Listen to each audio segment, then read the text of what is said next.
geesiga geerida lagu argagixin ayaa galbaday aroortii saaka dawin halis ah oo ay u maleegeen Yuhuudda. Ismaaciil Haniya bariye ka hor waxa la dilay 10 ruux oo qoyskiisa ah kadib duqeyn ay Israa'iil la beegsatay guriga ay ku noolaayeen ee Gaza. Ramadaankii la soo dhaafayna waxa hal goob lagu wada dilay 3 caruur oo uu dhalay hogaamiyihii ruuxiga ahaa Ismaaciil Haniya. waxa uu ahaa geesi aan ka baqin dhimashada balse yoolkiisu uu ahaa inay guuleystaan geesiyaasha u dagaalamaya xornimadooda iyo inay dhulkooda ka xoreystaan sahnuuniyadda Israa'iil.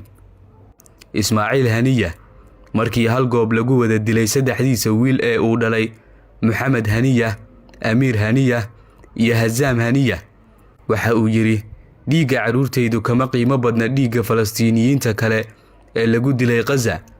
waxa uu faray in durbaba la aaso oo aan laga fadilin kumanaanka kale ee Gaza lagu dilay, isaga oo awooda in uu dibadda u diro ilmaha uu dhalay oo ay wadamada horumaray wax ku bartaan ma uusan sameeynin sidaasi. waxa uu rumaysnaa in ay la dareen noqdaan caruurta kale ee Falastiiniyiinta ah oo ay mudan yihiin waxa ay mudan yihiin ilmaha kale.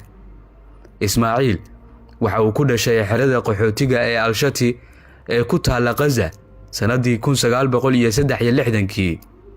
waxa uu wax ku bartay kuna koray Gaza ilaa uu ka baxay jaamacadda Islaamiga ah ee Gaza. waxa uu ka mid noqday dhalinyaradii ugu horeysay ee ka qayb noqday dhaqdhaqaaqii looga hortagay Yuhuudda. waxa uu ku biiray kooxda Hamas halkaas oo uu ka soo bilaabay dareenka wadaninimo iyo xornimo u dirirka Falastiiniyiinta. tobannaankii sano ee la soo dhaafayna waxa uu ahaa hoggaanka kooxda iyo dadka indhaha u ah Falastiiniyiinta. balse qabar aan wanaagsaneyn ayaa maanta ku dhibcay dhegta muslimiinta. geerida hogaamiyahan aadka looga jeclaa dhulka Falastiiniyiinta ayaa saaka laga soo sheegay Tehran, caasimadda Iiraan, kadib markii halkaasi uu u tagay caleemasaarka madaxweynaha cusub ee Iiraan. Ismaaciil wax badan lagama oga sida loo dilay, waxaase la og yahay in toogasho lagu dilay sida ay warbaahintu xaqiijisay. Israa'iil waxay madaxiisa dul dhigtay malaayiin dollar. mid ka mid ah geesiyaasha ay ugu nacab yihiin xilligan ayuu ahaa Ismaaciil Haniya. waxa uu ahaa hoggaanka ugu sareeya ee jabkii Israa'iil loo geystay sanadkii hore markii laga dilay in ka badan 1,170 qof oo Yuhuud ah. waxa weerarkaasi loo aqoonsaday midkii ugu xumaa abid oo ay la kulanto Israa'iil iyo dhimashadii ugu badneed ee soo gaarta. waxay sheegeen in xataa dagaaladii ay galeen aysan uga dhiman intaasi, balse maalin qura looga dilay.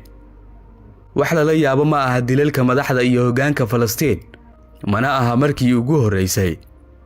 laga soo bilaabo sanadkii 1996 dilkii Yaxya Cayaash, Maarso 2004 weerarkii Sheekh Axmed Yaasiin, Abriil 2004 mar kale, iyo haddan oo ah sanadka 2024 dhammaan weeraradaasi waxa lagu dilay hoggaankii ugu sareeyay ee kooxda.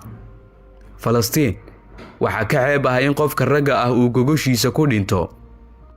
Allah u naxariisto. bal adigu aragtidaada hoos nagu la wadaag, muuqaalkana laag saar oo sii sheer garee.